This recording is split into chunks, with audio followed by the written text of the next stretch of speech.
Mom, this isn't the 80s. Chill. Ivy's voice cut through the room like a blade. Drew didn't even look up. Glenn let out a half laugh without lifting his eyes from his phone. I quietly walked over to the router, pulled the plug, then turned and headed upstairs. I didn't yell. I didn't cry. I just packed a small bag and left for a silent retreat, and not one of them followed me. I never thought the most humiliating moment of my adult life would involve a dinner table and a Wi-Fi signal. But that's exactly where it happened. Right in the middle of my own home, among the very people I'd raised, fed, supported, and loved for decades. It started as a simple request. I had cooked one of their favorite meals: roasted lemon chicken, mashed potatoes with chives, and a honeyed apple pie just like I used to make when they were younger. It was the first Friday in weeks that everyone was home at the same time. No work trips, no late-night deadlines, just the four of us. It felt like a rare moment, and I wanted to make it count. So I asked, gently, even with a smile, if we could have just one evening without phones, one dinner without texting, scrolling, swiping, or staring into blue-lit screens.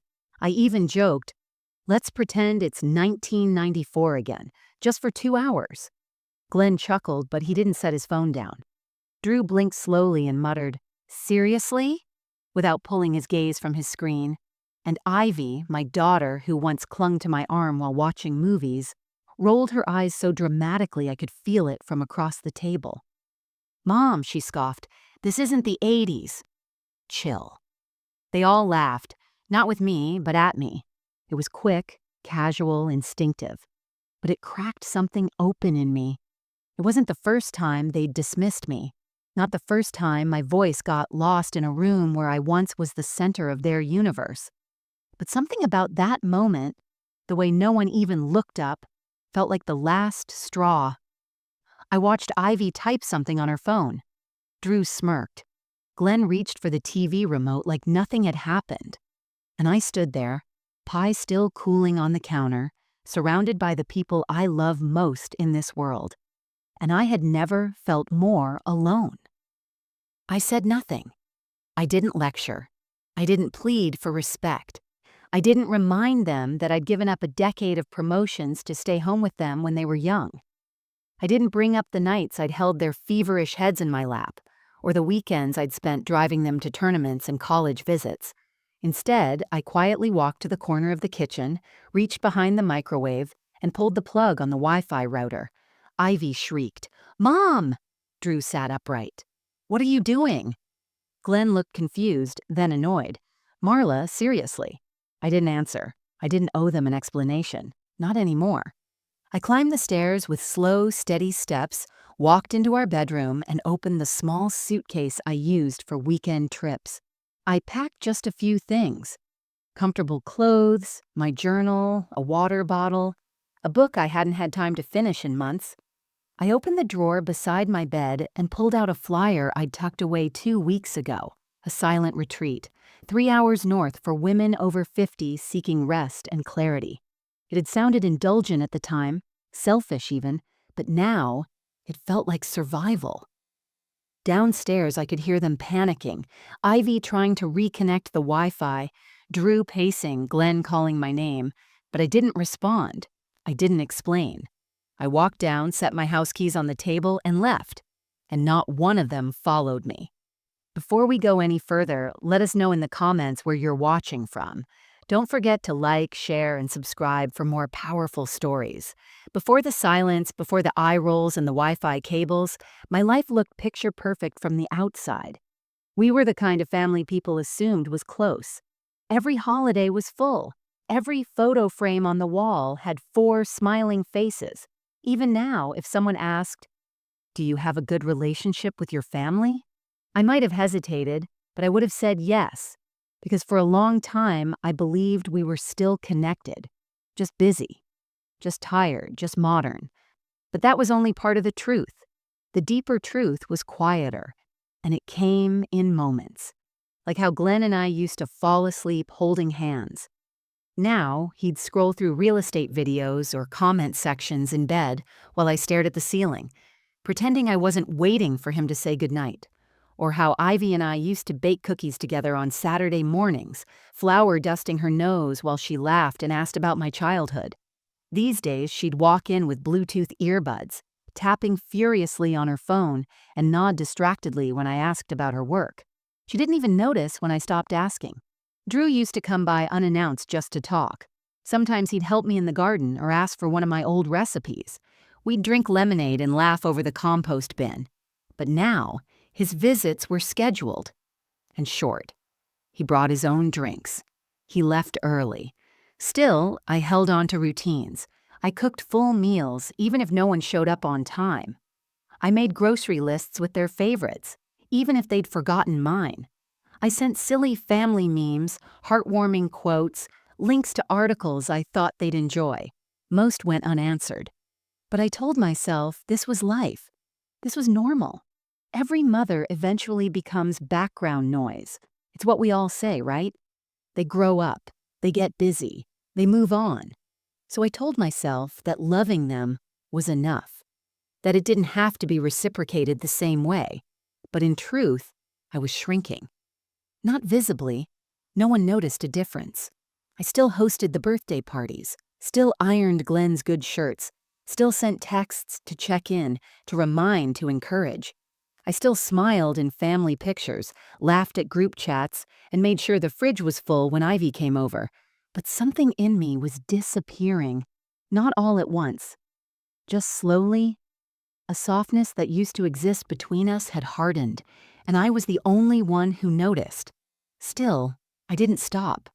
I thought if I kept pouring love into them, they'd start pouring some back.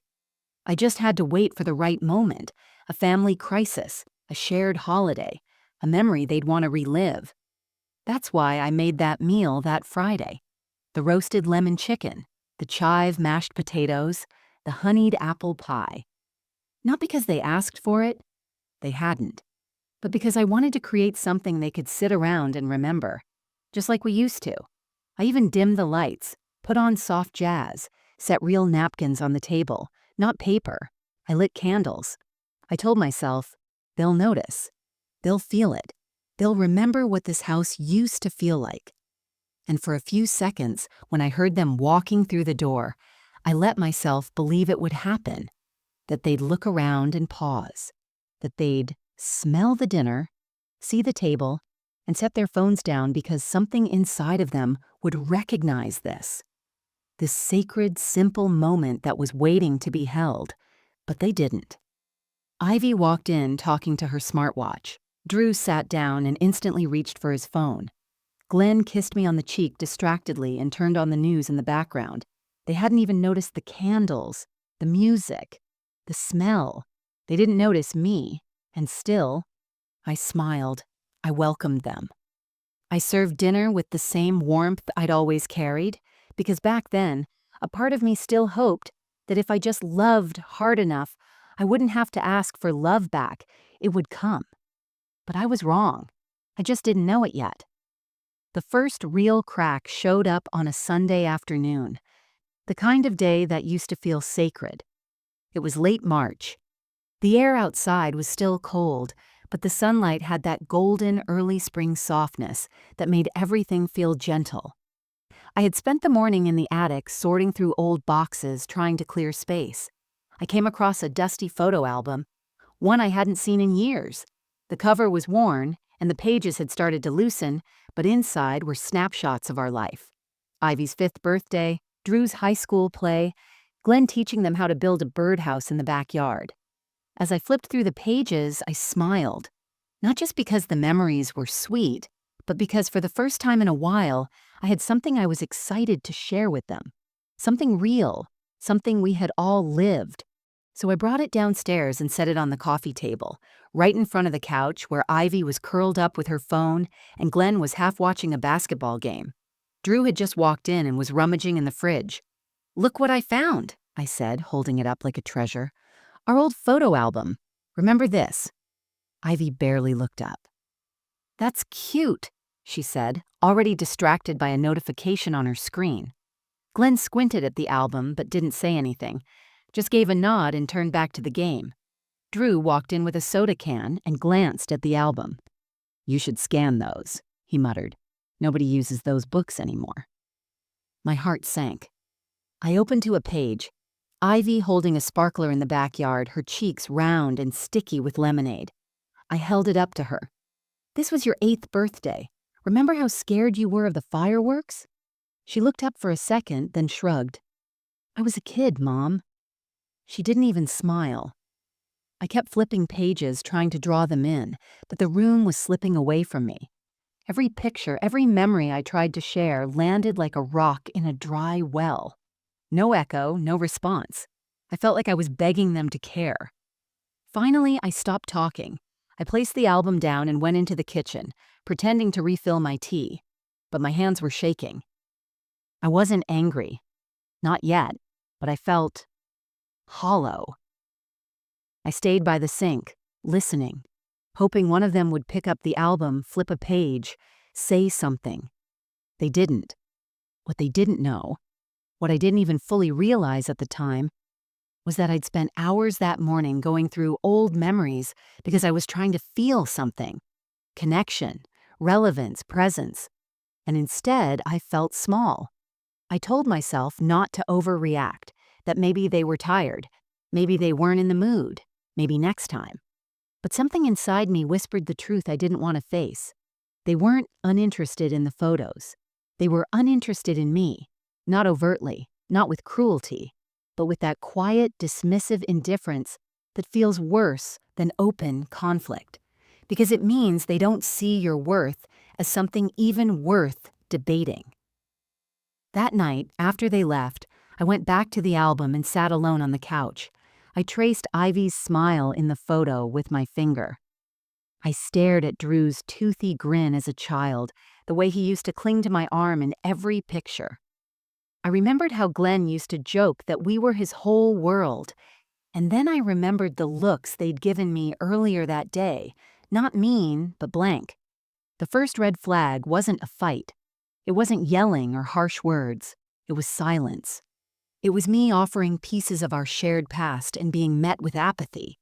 It was realizing that somewhere along the way, I had become invisible in a house I helped build. And though I tried to ignore it at the time, that whisper in my gut never left. Something had shifted, and deep down, I knew. This wasn't just one bad afternoon. It was a warning.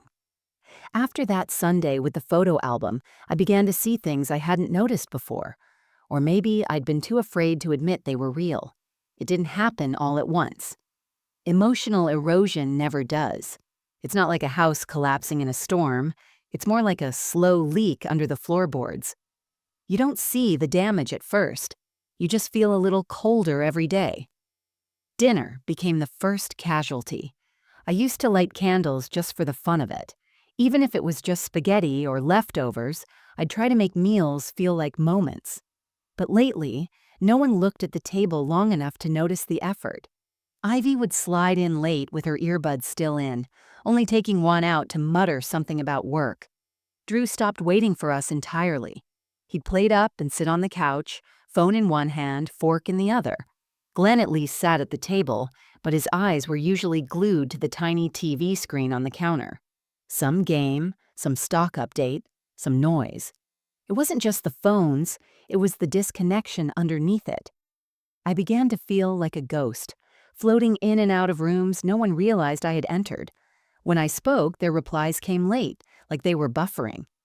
I once told Ivy that the new neighbor's house had caught fire, and she nodded, then asked me if I'd seen a meme about dogs in yoga poses. I hadn't. I was still thinking about the family who had lost everything. I don't think she noticed. Glenn was no better. We used to take walks on Sundays. Now, when I asked, he'd glance up from his phone and say, "I've had a long week, Marla." I wanted to tell him I had too, that the kind of tired I felt had nothing to do with work. It was a tired that lived behind my eyes and in my chest. But I stayed quiet. What would be the point? It wasn't about me being unloved. I believe they love me in their way. But love without presence is just a habit. And I was starting to feel like their habit, something they were used to, not someone they chose. I tried small things. I suggested a tech-free hour once a week. Ivy laughed and said, "What is this, a retreat?" Drew smirked. Glenn shrugged and mumbled, "Good luck with that." No one even entertained the idea. I think they genuinely believed I was joking. I wasn't. One afternoon, I was folding laundry in the bedroom. Glenn walked in, phone to his ear, pacing. He glanced at me, said, "Sorry," and stepped back out. He never came back. That night, I lay in bed staring at the ceiling, wondering when I became background noise. Ivy forgot my birthday that year. She texted me 3 days later and said, "OMG, Mom, I've been drowning in deadlines. You know how it is." I replied, "It's okay, I understand." But I didn't. Not really. I didn't understand how people who once curled up next to me on the couch, who cried in my arms after heartbreaks, who laughed with me until we couldn't breathe, could now go days without a real conversation. I didn't understand how I could be in the same room as them and still feel like I was shouting into a canyon. That's when I started going to bed earlier. I stopped making breakfast for everyone. I pulled back in small ways, nothing dramatic. I just started preserving my energy like someone rationing warmth in a winter cabin. They didn't notice, and that's what cut the deepest. Not their silence, but the fact that my silence didn't make a sound. There's a kind of grief no one talks about. The grief of being slowly erased while still alive. The grief of watching your family move on from you before you've even gone anywhere. I told myself this was just a season, that maybe they'd come around. But in my heart, I knew what was happening. The center of our family had quietly shifted, and I was no longer it. It was a Thursday evening. One of those dull, gray days where the sky hangs heavy and the house feels colder than it should. I had spent the afternoon preparing something I thought might bring us together again. A game night. Nothing too elaborate, just something light, nostalgic. The kind of thing we used to do when the kids were little and the electricity had gone out. We'd light candles and laugh around the table. Everyone present, everyone human. This time, I printed out small invitations. Just for fun. I used thick paper from an old stationery set I had tucked in my drawer. On each card, I wrote in my best handwriting, "Join me for a no-phone game night. 7 p.m. snacks provided. Let's make one real memory." I added a little heart. I placed the cards where I knew they'd see them, one on Ivy's coffee mug, one tucked under Drew's favorite trail mix bag, and one next to Glenn's wallet on the kitchen counter.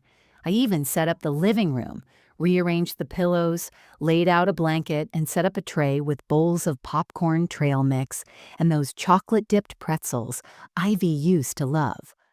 I waited. 7 o'clock came and went. No one said anything. At 7:10, I heard Ivy laughing in the dining room. I peeked around the corner and saw her showing her phone to Drew. My stomach dropped when I realized what they were laughing at.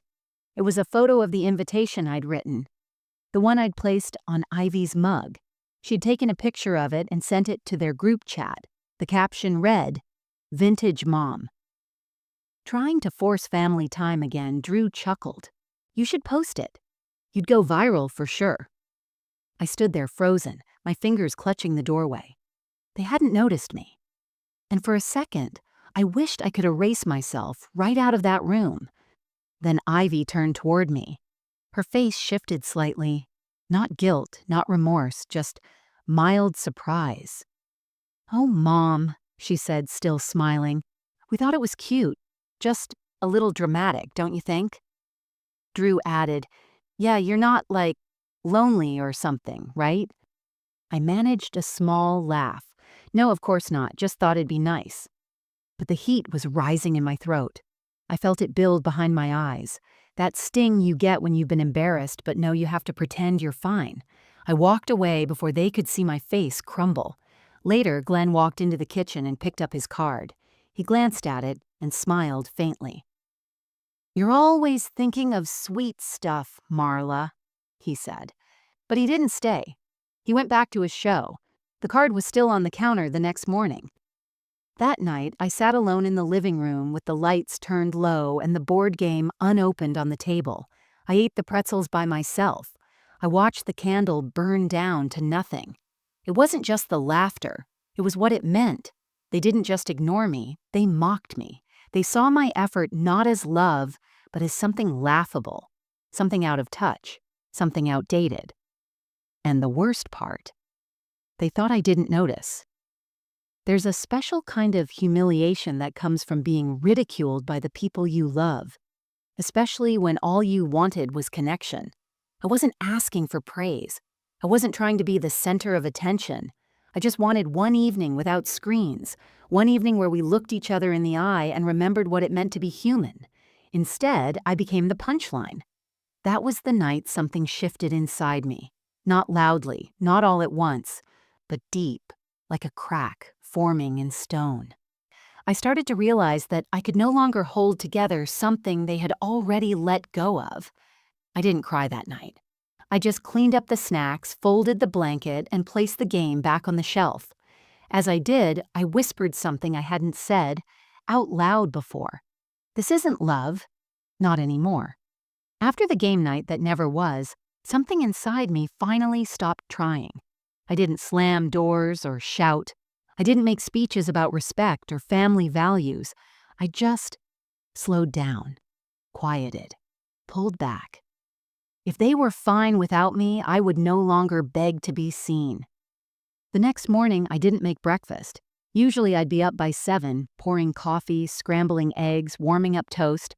But that day I stayed in bed and let the silence do the talking. No one asked why. Ivy passed by my room with her heels clacking on the floor, phone pressed to her ear. Drew came in later to grab a charger. Glenn poked his head in once and asked if I was feeling okay. I smiled and said yes. He nodded and left. That was all. For the first time in years, I realized I could disappear, and no one would even notice the timeline. That afternoon, I did something I hadn't allowed myself to do before.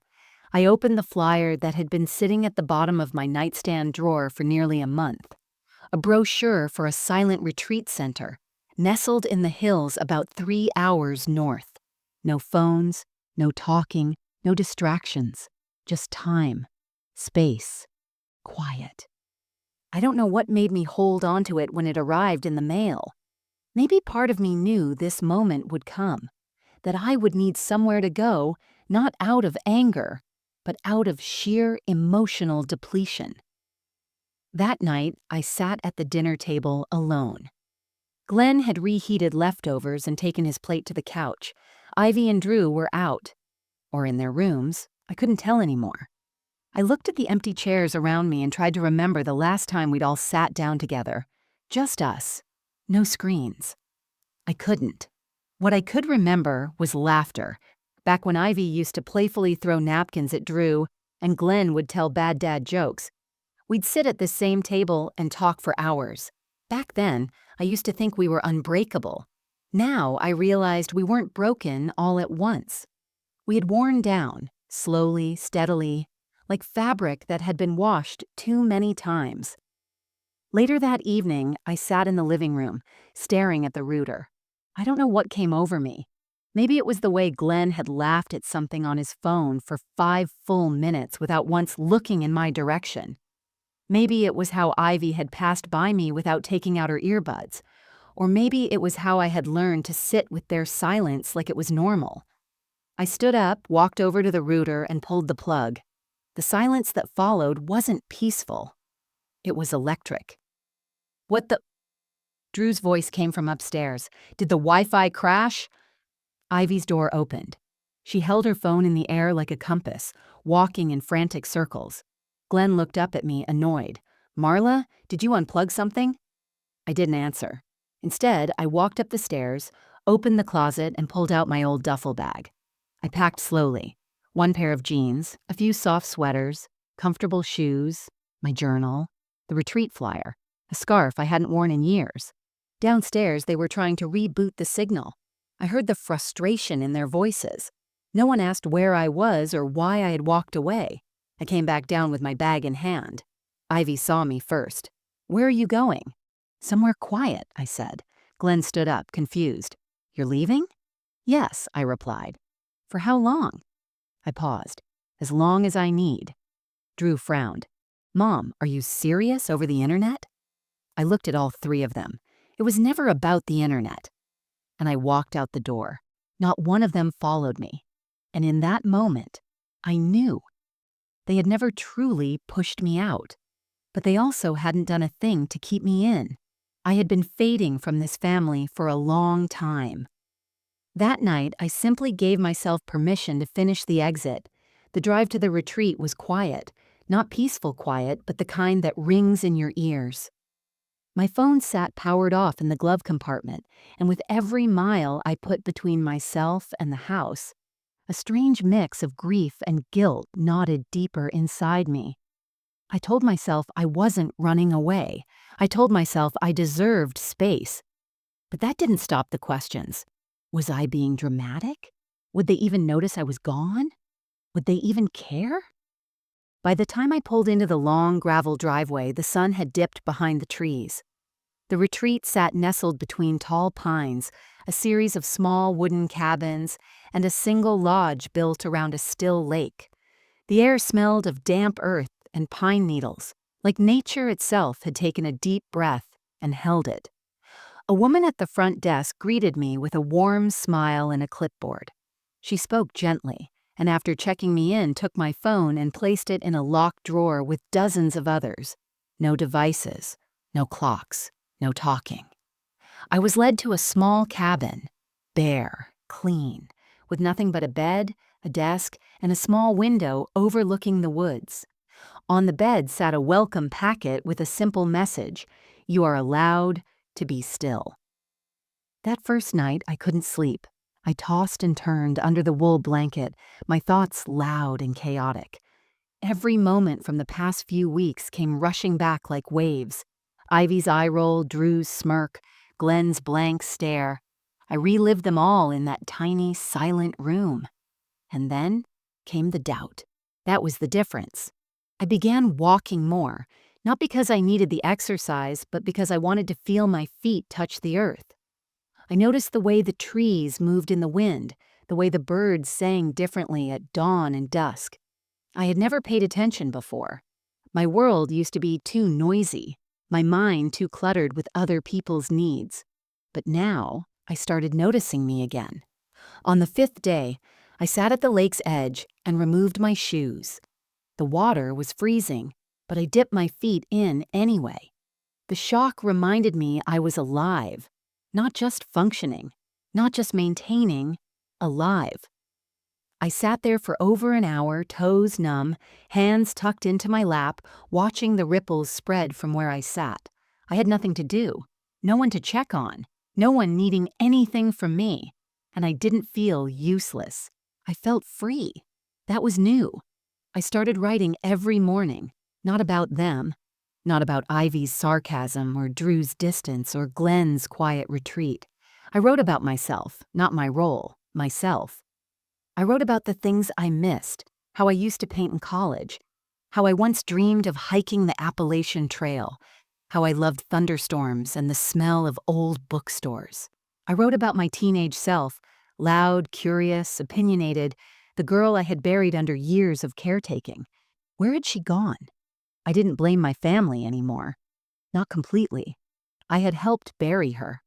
Every time I stayed silent instead of speaking a truth, every time I gave up something I loved to accommodate their needs, every time I said, "I'm fine," when I wasn't, I had made myself small for them, hoping they'd love me more for it.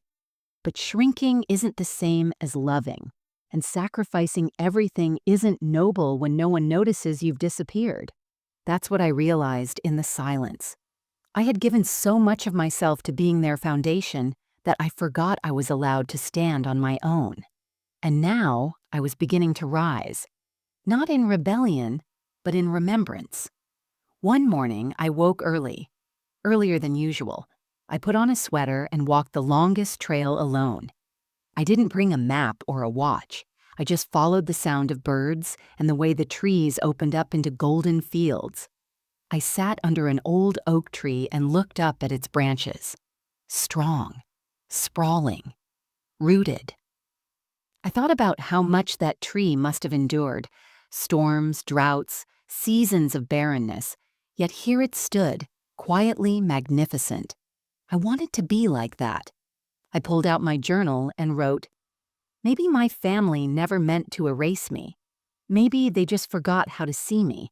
But I remember now, and that's enough." That was the awakening. It wasn't revenge. It wasn't confrontation. It was clarity. It was remembering I had value, even if no one clapped for it, even if no one noticed it. I didn't need permission to become whole again. That night, I sat by the fire pit with a few other women, still silent. It was the rule, but different now. The silence wasn't heavy. It felt communal, like we were all listening to something larger than ourselves, something sacred. And for the first time in a very long time, I didn't feel invisible. I felt seen, not by them, but by me. And that was the beginning of everything. The retreat didn't end with a grand goodbye. There were no speeches, no declarations of healing, just a quiet checkout process, a paper receipt, and the return of my phone. Still powered off, still cool to the touch. I didn't turn it on, not yet. I slid it into the glove compartment as I got into the car and sat behind the wheel, staring at the dusty dashboard for a long time before driving away. The mountains behind me felt like they had given me something, not answers, but steadiness. Like I had reintroduced myself to myself.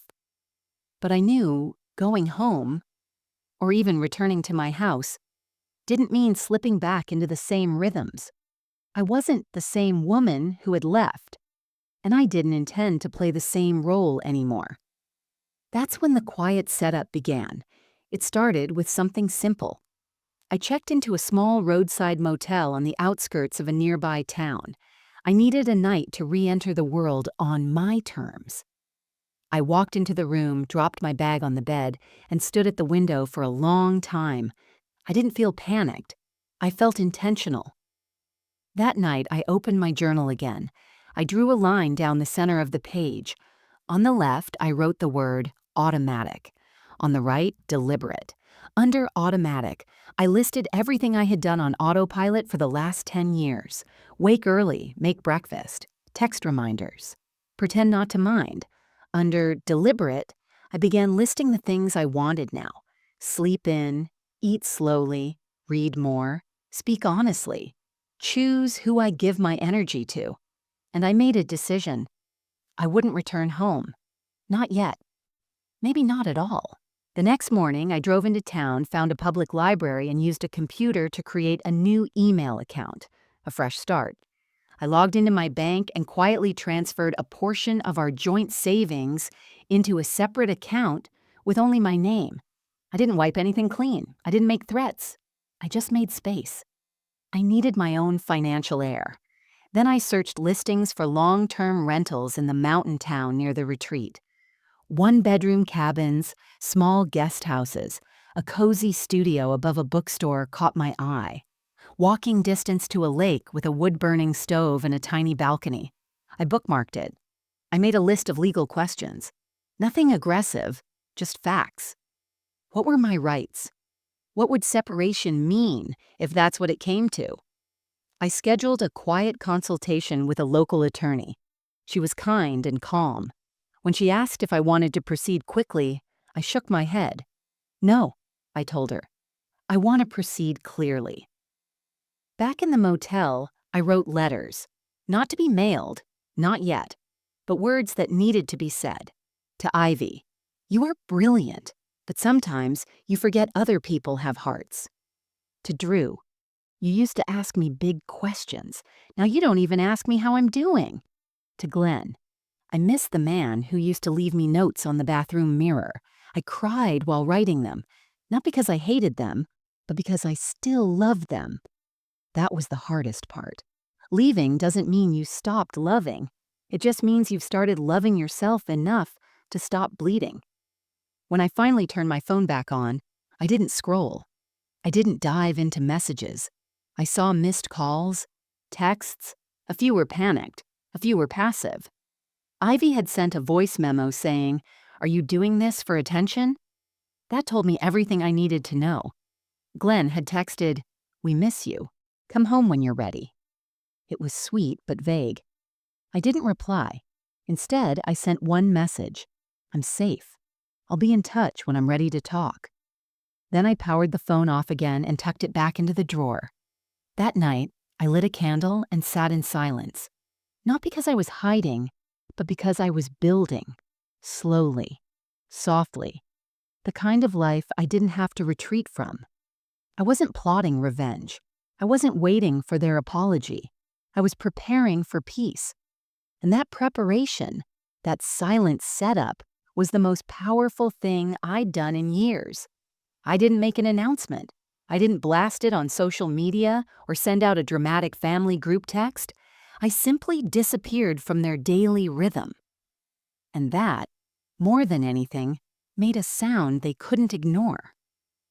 I stayed in that small motel for a week while finalizing the lease on the studio above the bookstore. The landlord, an older woman named Sandra, handed me the keys without much fuss. "Quiet types always do well up there," she said. I smiled, thinking to myself how strange it was to be thought of as a quiet type, when I had spent decades yelling in silence just to be heard. I moved in with only 2 bags and a backpack.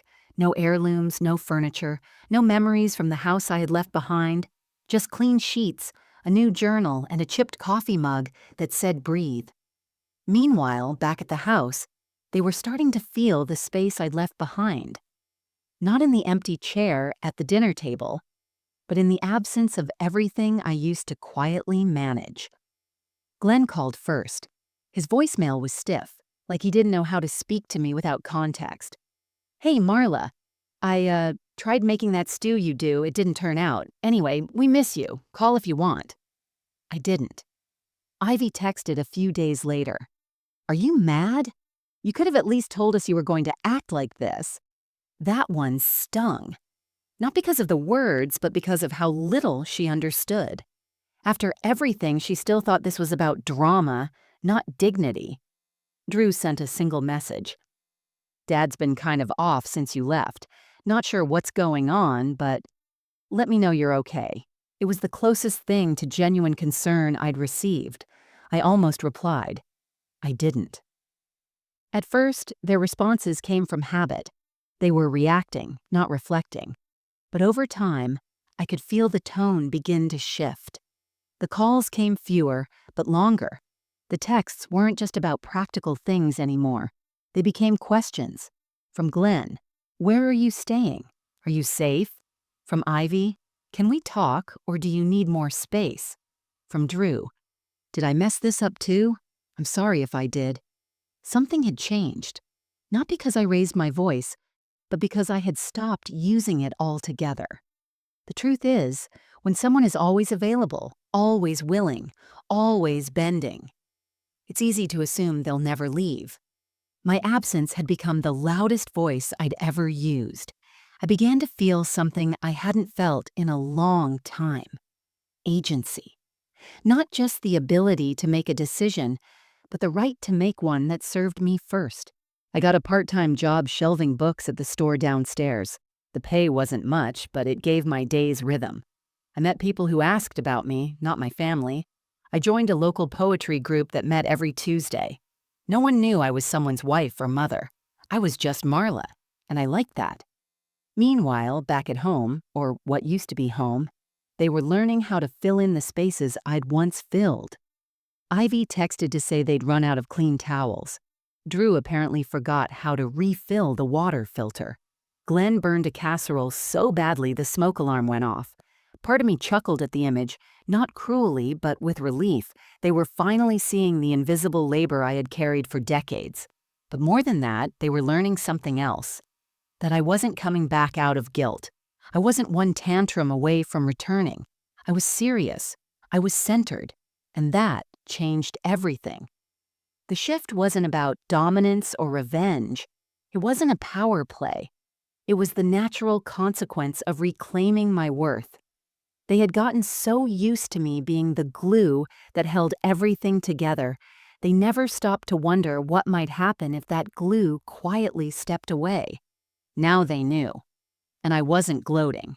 I was simply watching the weight redistribute itself, finally, after all these years, to where it belonged.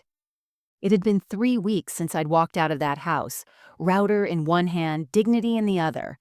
I hadn't planned a return. I hadn't even thought about how it might happen. But when Glenn called and said simply, "Would you come by on Sunday? Just for an hour? Please." Something in me said yes, and not for them, but for me. I needed closure. I needed to look at the life I'd built for everyone else and speak, finally, not from fear or guilt or obligation, but from truth. So I went. I arrived just after 3. The house looked exactly the same. Same hydrangeas by the porch, same creaky gate, same chipped paint on the front door. But everything felt different, because I was different. When I walked inside, Glenn was in the living room pacing. Ivy was at the kitchen counter, arms crossed. Drew sat on the edge of the couch, tapping his knee like he was trying to stop himself from speaking first.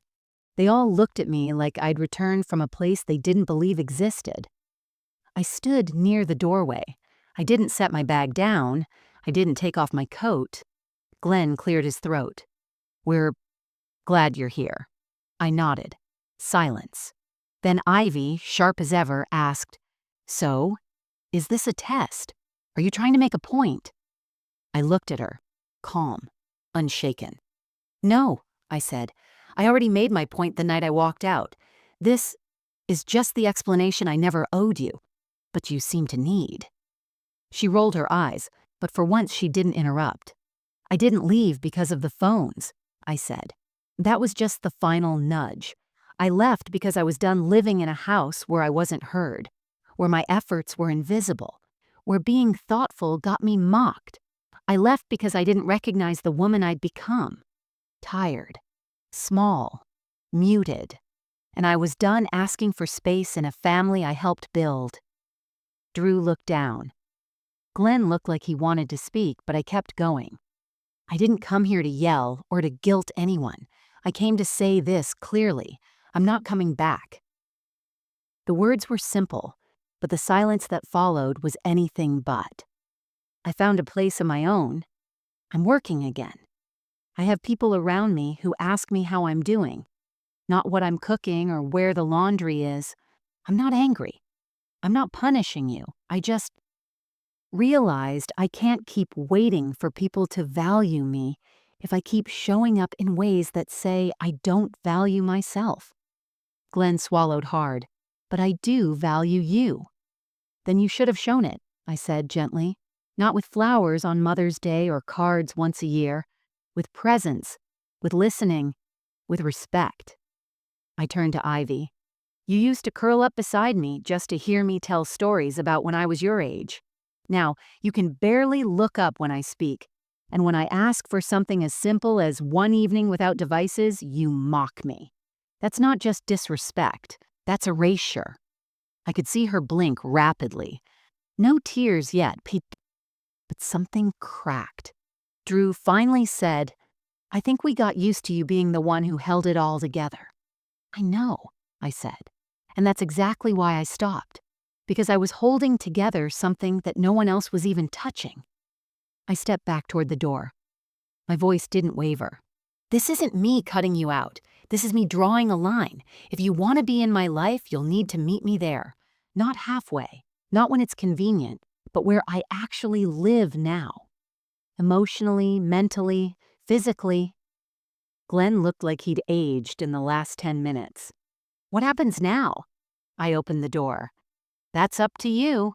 And then I left, not in anger, not in grief, but in peace, because for the first time in years, I hadn't just spoken. I had been heard, and that was enough.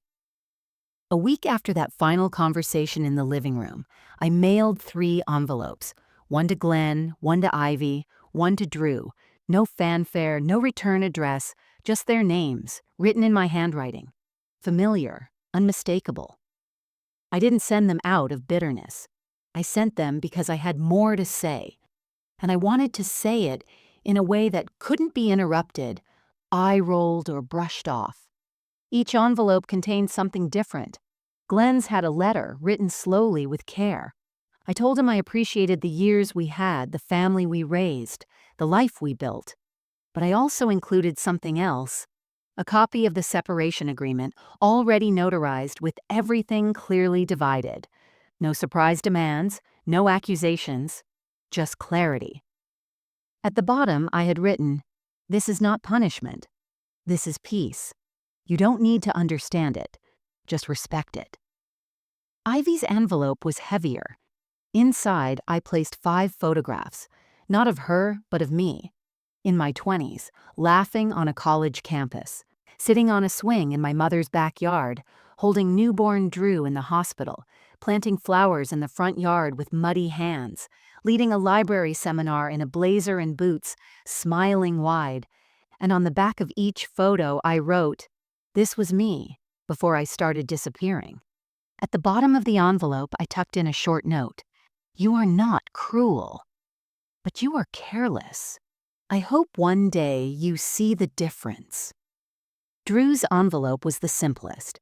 I sent him a printout of the invitation I'd written for the game night, the one he and Ivy had mocked and shared. But across the bottom, in ink, I had written, "You laughed. I left. Now we both know what it cost. No threats, no demands, just truth, delivered quietly, precisely, and without apology. That was the justice. Not yelling, not begging, not slamming doors. The justice was that they had to sit in the consequences of what they never thought would happen. My absence, my silence, my refusal to play the role anymore. A few days later, Glenn called. I let it go to voicemail. He didn't sound angry, just tired, like he'd finally accepted what I already knew. "I signed the papers," he said. "I don't know if this is what you really want, but I know you mean it. I hope you're okay." I was. Ivy didn't call, but she sent a message, the first one in a long time that didn't come with sarcasm or distance. "Mom, I looked at those pictures for an hour. I don't know how I missed that version of you. I don't know how I forgot. I'm sorry." It wasn't everything, but it was something. Drew texted just one line. "I deserve that." And that was enough. I didn't respond to any of them right away, not because I wanted to hurt them, but because I wasn't doing this for their reactions. I wasn't orchestrating a lesson. I was simply reclaiming the narrative of my own life. The one I had handed over in pieces for decades. Now I was holding the pen. Justice didn't come with flames or fury. It came in the form of boundaries, space, honesty. It came in the quiet realization that they could no longer take me for granted. Not because I had become cruel, but because I had finally become clear. The twist wasn't that I left. The twist was that they expected me to come back, and I didn't. I stayed in my little studio above the bookstore. I lit my candles every evening. I wrote in my journal without censoring myself. I joined a meditation circle. I even signed up for a painting class, something I hadn't done since before Ivy was born. And every night when I closed my eyes, I didn't feel like someone's mother, or someone's wife, or someone's unpaid therapist. I felt like Marla, whole, seen, free. It was a gray Sunday morning when I heard the knock. Software hesitant. I almost didn't answer. I was in the middle of rearranging a bookshelf, trying to find space for a few new poetry collections I'd picked up the day before. The rain had been coming down since dawn, and the last thing I expected was a visitor. But something told me to check. When I opened the door to the small staircase that led up to my studio, I saw him, Drew. No umbrella, no phone in his hand, just a backpack slung over one shoulder and his eyes fixed somewhere near his feet. He looked older than I remembered. Not in years, but in energy. Like life had finally slowed him down enough to feel something. "Hey," he said. "Hi," I replied, leaning on the doorframe. "You lost?" He smiled just barely. "Maybe a little." I stepped aside and let him in. He moved slowly, looking around like he was trying to take it all in without interrupting the air. "This is nice," he said, glancing at the candles, the books, the soft blue chair by the window. "It feels like you." "It is me," I said simply, for the first time in a long while. He sat on the edge of the chair like he didn't want to disturb anything. I stayed standing. For a moment, neither of us spoke.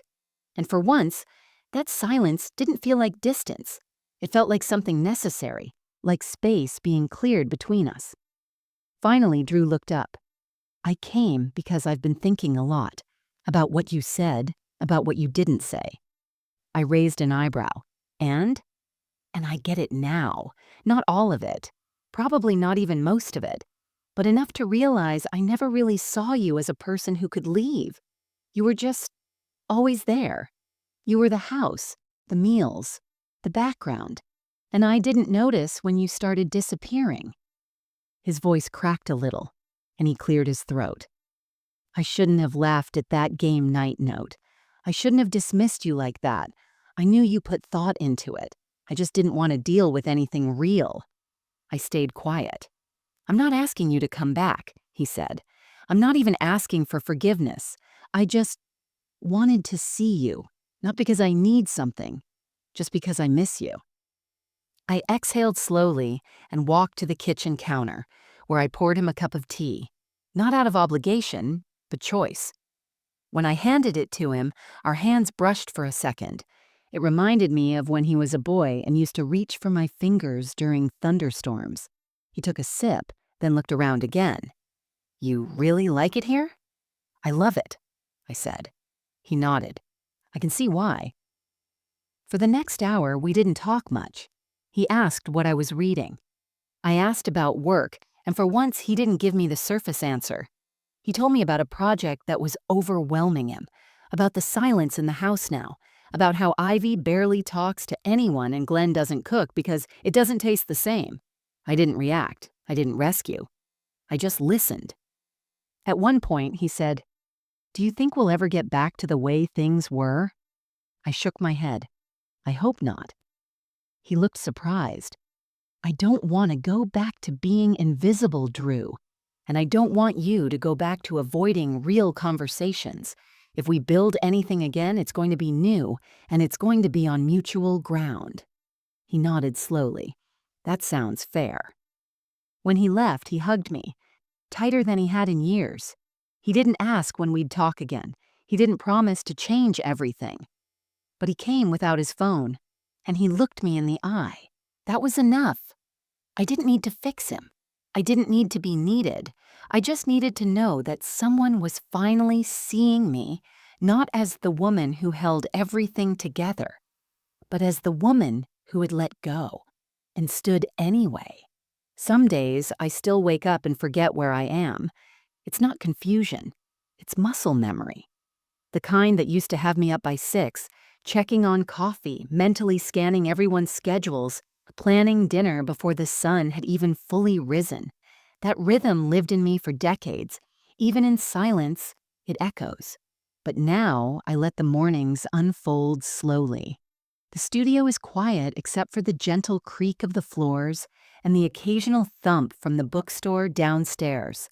I light a candle when I wake. I sit by the window with a blanket over my knees. I write before the noise of the world seeps in. No rush, no requests, just breath, paper, and peace. This is my life now. Not a chapter, not a time out, not a rebellion, a life. Whole and present. Sometimes I catch my reflection in the window pane. The lines around my eyes are deeper. My hair is more silver than brown these days, but my gaze is clearer, steadier. There's a calm in my face I hadn't seen in years. A woman who knows who she is. Not because anyone told her, but because she finally remembered on her own. A few weeks ago, I took myself on a day trip to a nearby town. I visited an art exhibit, had lunch outside, and spent 2 hours walking through a botanical garden, alone and content. I sat on a bench beside a koi pond watching the ripples on the water and thought, this is what it feels like to not be waiting, because that's what I was always doing before. Waiting to be noticed, waiting to be heard, waiting for appreciation, affection, effort, anything that told me I mattered. I don't wait anymore. If something isn't nourishing, I don't carry it. If someone doesn't see me, I don't stand in their line of sight hoping they will.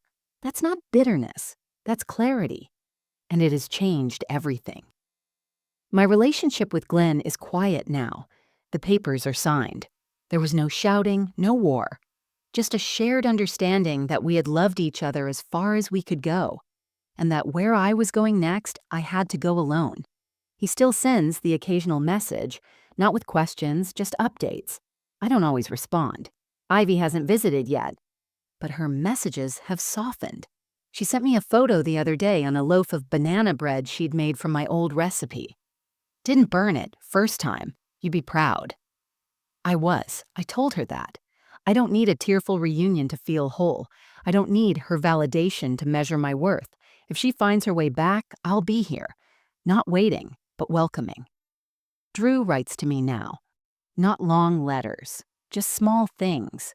A line about a podcast he liked, a photo of a sunrise he saw on a run, a joke he said reminded him of when he was little.